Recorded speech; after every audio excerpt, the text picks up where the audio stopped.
ठाण्यामध्ये विलास शिंदे या घटनेची पुनरावृत्ती होता होता टळली। एका वाहतूक पोलिसाला बोनेटवर बसवून फरफटत नेण्यात आलं। नरसिंग महापुरे असं या पोलीस हवालदाराचं नाव आहे। गाडी चालक योगेश भांबरे याने महापुरे यांना जवळपास अर्धा किलोमीटरपर्यंत फरफटत नेलं। योगेश भांबरे हा मद्यधुंद अवस्थेत असल्याचं त्यानंतर समोर आलेले आहे। रिक्षा चालक आणि स्थानिकांच्या मदतीने महापुरे यांचा जीव वाचला। मात्र या घटनेनंतर ठाणेकरांमध्ये प्रचंड संतापाचं वातावरण आहे। इर्टिगा गाडीने त्यांना बोनेटवर घेतलं आणि ते कमीत कमी त्याने अर्धा किलोमीटर त्यांना सरपट घेऊन गेले। पण ॲक्च्युली एक प्रकार असा घडला की पुढे तो गाडीवाला थांबवतच नव्हता। त्याचा पाठलाग मी अर्धा किलोमीटरपर्यंत केला, परंतु अखेरीस त्याला एक दोन गाड्यांनी पुढे येऊन थांबवलं। त्याच्या पुढे मी माझी ॲक्टिवा लावली, त्याने मला पण ठोकायचा प्रयत्न केला, पण शेवटी आपल्या एक मराठी माणसाचा जीव वाचला आहे यातच मला गर्व वाटतं। माझ्या अंगावर गाडी झाला तो मी बॉनेटला पकडलं तर न थांबता तो मला हायवेला टर्न मारून तो सरळ नाशिक हायवेच्या बाजूने घेऊन जात होता। डनपूल जिथे एंड होतो मुंबईकडून नाशिककडे जाणारा, त्या ठिकाणी मी जोरात ओरडलो मला वाचवा। तेव्हा कारवाल्याने त्याला हळूहळू करून साईडला दाबल्यानंतर तेव्हा तो थांबला। तर याच घटनेसंदर्भात मनसे नेते अविनाश अभ्यंकर यांनी संताप व्यक्त केलाय। काय म्हटले ऐकूया। पोलिसांची जे आमचं म्हणणं आहे की ह्या महाराष्ट्रामध्ये पोलिसांची दहशत असली पाहिजे आणि हे जे कोण माजोरी चालक आहेत ना यांना फोडून काढला पाहिजे, लक्षात ठेवा। आणि यांच्यावरती अत्यंत कडक शासन, अत्यंत कडक शिक्षा, म्हणजे ज्याला आपण सदोष मनुष्यवध म्हणतो। माझा काही कायद्याचा अभ्यास नाही एवढा, परंतु ह्यांना भीती ही बसलीच पाहिजे। याच्यामध्ये इतर कोणाचाही इंटरफरन्स येता कामा नये। हे आता ज्यांनी हे कृत्य केलेलं आहे किंवा विलास शिंदेच्या बाबतीत जे कृत्य झालेलं आहे याला कुठल्याही परिस्थितीत जामीन मिळता कामा नये, कुठलीही माफी मिळता कामा नये आणि महत्वाचं म्हणजे कोणाचेही वरून फोन येता कामा नयेत। आणि पोलिसांचे कायदे दुर्दैव आहे की आपल्याला पोलिसांना संरक्षण द्या अशी मागणी करायला लागते। तो माणूस स्वतःचा सण वार कुटुंब आजार कशाचाही विचार करत नाही। आज त्यांची दुर्दैवी अवस्था आहे, म्हणजे एखाद्या वेठबिगारपेक्षा वाईट त्यांना वागवलं जातंय। आणि हे जे कोण नालायक लोक आहेत त्यांना जास्तीत जास्त कडक शासन झालं पाहिजे, हे मुद्दा मी सांगेन इकडे। या संदर्भात चर्चा करण्यासाठी आमचे प्रतिनिधी कपिल राऊत सध्या आपल्या बरोबर आहेत। कपिल, साधारण आपण बघतोय की गेल्या 2 तासांपासून हा प्रश्न आपण लावून धरलेला आहे। अशा प्रकारे पोलिसांच्या जीविताची हमी घ्यायची कोणी? बेदरकारपणे गाडी चालवणं, सगळेच नियम धाब्यावर बसवून गाडी चालवली आणि यामध्ये पोलिसांना एका फरफटत नेलेलं आहे। काही दिवसांपूर्वी विलास शिंदेची घटना घडली होती, त्यानंतर कुर्ल्यामध्ये सुद्धा अशीच घटना घडली होती। एकंदरीत आता या सगळ्यानंतर काय नेमक्या प्रतिक्रिया आणि काय कार्यवाही पुढे झालेली आहे पोलिसांकडून? कुर्ल्याची घटना तसेच शिंदेची घटना ताजी असतानाच पुन्हा हे घटना घडलेली आहे, त्यामुळे पूर्ण महाराष्ट्र हादरला असं बोलू शकतो आणि पोलीस विभाग हादरले असं बोलू शकतो। जो धाक आहे पोलिसांचा तो कुठेतरी कमी होताना दिसत आहे।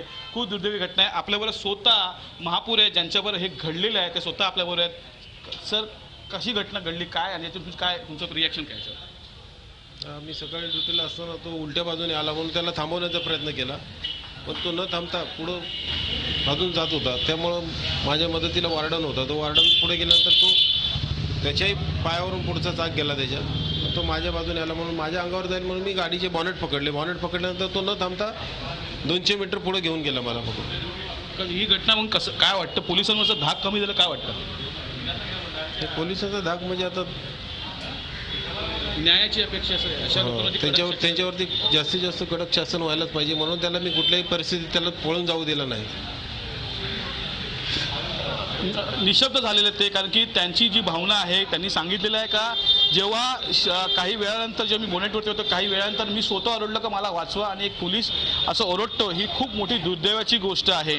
आपण ह्याही आधी पाहिलेले आहे, शिंदे प्रकार असो किंवा मग ठाण्यामध्येच एका लेडीज कॉन्स्टेबलला मारहाण झाली होती, तेही प्रकार आपण दाखवला होता। एकंदरीतच वाढत्या हल्ल्यामुळे पोलिसांच्या सुरक्षेचा हल्लेच वाढत नाहीयेत, तर अशा प्रकारच्या घटना या सातत्याने वाढत चाललेल्या आहेत। आणि या संदर्भात बोलण्यासाठी सध्या आपल्या बरोबर आहेत अरविंद इनामदार सर। आपण त्यांच्याकडे जाऊया। सर नमस्कार। आपल्यालाही आता ठाण्यातली गोष्ट कळली असेल, काही दिवसांपूर्वी विलास शिंदेच्या बाबत असं घडलं होतं, त्यांचा मृत्यू झाला। आज ठाण्यामध्ये एका पोलीस हवालदाराला जो ट्रॅफिकसाठी तिथे कंट्रोलसाठी थांबला होता त्यालाही अशा प्रकारे बोनेट बरोबर फरफटत नेण्यात आलं। काय म्हणायचं, ह्या घटना वाढतात, जरब पोलिसांची कमी होते, कायदे कमी पडतात? आपली तरुण मंडळी भलत्याच गोष्टीच्या ह्याला गेलेली आहेत बरं का. तरुण मंडळीमध्ये दारूचं, त्याच्यानंतर पोलिसांच्यावरती हात टाकण्याचं, कायद्याची भीतीच संपली आहे तुम्हाला सांगायचं म्हणजे पहिली गोष्ट म्हणजे. आणि तो जे कायद्याचा दरारा पाहिजे की खरं म्हणजे अशी पूर्वी परिस्थिती आमच्या लहानपणी की एक पोलीस कॉन्स्टेबल म्हटल्याबरोबर सगळं गाव हादरून जायचं. आता खरं म्हणजे पोलीसच हादरतोय. दुसरी महत्वाची गोष्ट म्हणजे जर हे तुम्हाला थांबवायचे असतील गुन्हे तर ह्या लोकांना जामीन मिळता कामा नये, द्यायचाच कामा नये. जोपर्यंत निकाल लागत नाही तोपर्यंत ह्यांना आतच ठेवलं पाहिजे. दुसरी महत्वाची गोष्ट म्हणजे की फास्ट ट्रॅक नुसत्या कोर्टवरती घेऊन चालणार नाही तर 6 महिन्याच्या आत किंवा 5 महिन्याच्या आत शिक्षा झाल्या पाहिजेत आणि कठोर शिक्षा झाल्या पाहिजेत. की सर्वसाधारण माणसाला तुम्हाला जर मारलं तर त्याच्यापेक्षा 1.5 शिक्षा जास्ती पाहिजे. कारण पोलीसवरती हल्ला म्हणजे हा नुसता पोलीसवरती हल्ला नाही, हा कायद्यावरती हल्ला आहे, हा डेमोक्रेसीवरती हल्ला आहे, हा आपण जो एक मार्ग स्वीकारलाय आपल्या संविधानानं त्याच्यावरती हल्ला आहे. तिसरी महत्वाची गोष्ट म्हणजे पोलिसांच्याकडे पिस्तूल पाहिजे. तुम्हाला सांगतो अतिशय आवश्यक आहे. आता जर उद्या आपण कल्पना करा की महावरींच्याकडे कॉन्स्टेबलकडे पिस्तूल असतं तर त्याने गोळी झाली असती सरळ.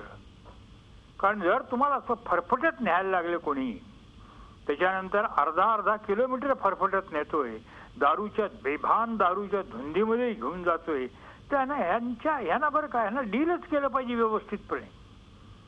हे चालणार नाही. आणि शेवटचं महत्वाची गोष्ट म्हणजे आपली क्रिमिनल जस्टिस सिस्टम जी आहे की जी गुन्हे बरं का की न्याय संस्था जी आहे ती न्याय संस्था कोलॅप्स व्हायला लागली हो.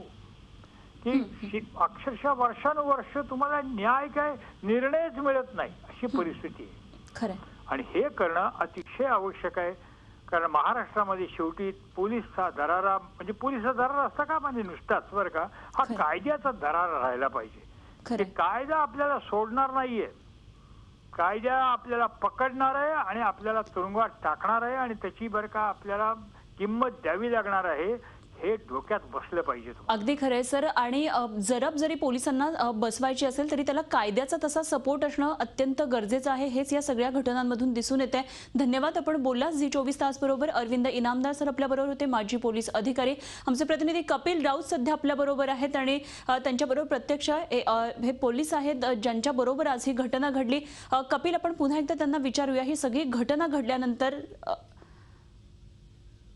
आमचे प्रतिनिधी कपिल राऊत आपल्याबरोबर सध्या संपर्कात नाही आहेत, मात्र ही घटना आज ठाण्यामध्ये जेव्हा घडते तेव्हा ठिकठिकाणून अशाच प्रतिक्रिया येतात. या घटना तशा वाढत चाललेल्या आहेत. फक्त मुंबईमध्ये अशा प्रकारच्या घटना घडलेल्या नाहीत तर गेल्या काही महिन्यांमध्ये आपण बघतोय सोलापूरमध्ये अशाच प्रकारची घटना घडली होती. त्यानंतर मुंबईमध्ये गेल्या आठवडाभरामध्ये अशा प्रकारची आता ही तिसरी घटना आहे. एकंदरीतच पोलिसांवर होत असलेले अशा प्रकारचे हल्ले, त्यामुळे कायद्यांमध्ये बदल होणं हे अत्यंत गरजेचं आहे. झी 24 तास रहा एक पाऊल पुढे.